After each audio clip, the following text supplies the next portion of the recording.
ಕನ್ನಡ ನಾಡಿನ ಇತಿಹಾಸದಲ್ಲಿ ಅತ್ಯಂತ ಪ್ರಖ್ಯಾತ ಹಾಗೂ ಜನಪ್ರಿಯ ರಾಜರಲ್ಲಿ ವಿಜಯನಗರ ಸಾಮ್ರಾಟ ಶ್ರೀಕೃಷ್ಣದೇವರಾಯ ಕ್ರಿಸ್ತಶಕ 1509 ರಿಂದ 1529ರವರೆಗೆ ಪ್ರಮುಖ ಸ್ಥಾನ ಹೊಂದಿದ್ದಾರೆ.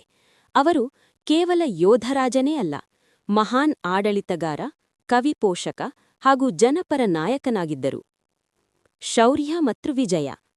ಶ್ರೀಕೃಷ್ಣದೇವರಾಯರು ಅನೇಕ ಯುದ್ಧಗಳಲ್ಲಿ ವಿಜಯ ಸಾಧಿಸಿದರು. ಉಡಾಯಗಿರಿ, ರಾಯಚೂರು ಮತ್ತು ಕಾಳಿಂಗದ ಯುದ್ಧಗಳು ಅವರ ಶೌರ್ಯದ ಸಾಕ್ಷಿಗಳು. ವಿಶೇಷವಾಗಿ ರಾಯಚೂರು ಯುದ್ಧದಲ್ಲಿ ಬಹಮನಿ ಗೋಲ್ಕೊಂಡ ಸೇನೆಯನ್ನು ಸೋಲಿಸಿ ವಿಜಯನಗರದ ಗಡಿಗಳನ್ನು ಬಲಪಡಿಸಿದರು.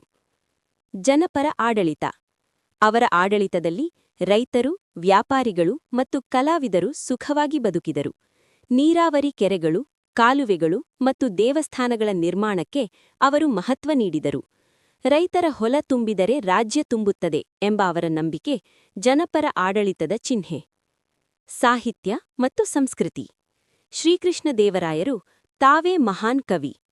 ಅಮುಕ್ತ ಮಾಲ್ಯದ ಎಂಬ ತೆಲುಗು ಕಾವ್ಯವನ್ನು ರಚಿಸಿದರು. ಅವರ ಅರಮನೆಯಲ್ಲಿ ಅಷ್ಟದಿಗ್ಗಜರು ಎಂಬ 8 ಮಹಾಕವಿಗಳು ಇದ್ದರು. ಕನ್ನಡ, ತೆಲುಗು, ಸಂಸ್ಕೃತ ಸಾಹಿತ್ಯಕ್ಕೆ ಅಪಾರ ಉತ್ತೇಜನ ದೊರಕಿತು. ಜನಮನದ ರಾಜ. ಜನರು ಅವರನ್ನು ಕನ್ನಡ ತೆಲುಗು ಜನತೆಯ ಸುವರ್ಣಯುಗದ ರಾಜ ಎಂದು ಗೌರವಿಸಿದರು. ನ್ಯಾಯ, ಧರ್ಮ ಮತ್ತು ಕರುಣೆಯ ಮಿಶ್ರಣವೇ ಅವರ ಆಡಳಿತದ ಬಲ. ಪಾಠ. ಶಕ್ತಿ ಜೋಡೆ ಜ್ಞಾನ ಜೋಡೆ ಕರುಣೆ ಈಕ್ವಲ್ಸ್ ಶಾಶ್ವತ ಕೀರ್ತಿ ಎಂಬುದನ್ನು ಶ್ರೀಕೃಷ್ಣದೇವರಾಯರ ಜೀವನ ನಮಗೆ ಕಲಿಸುತ್ತದೆ.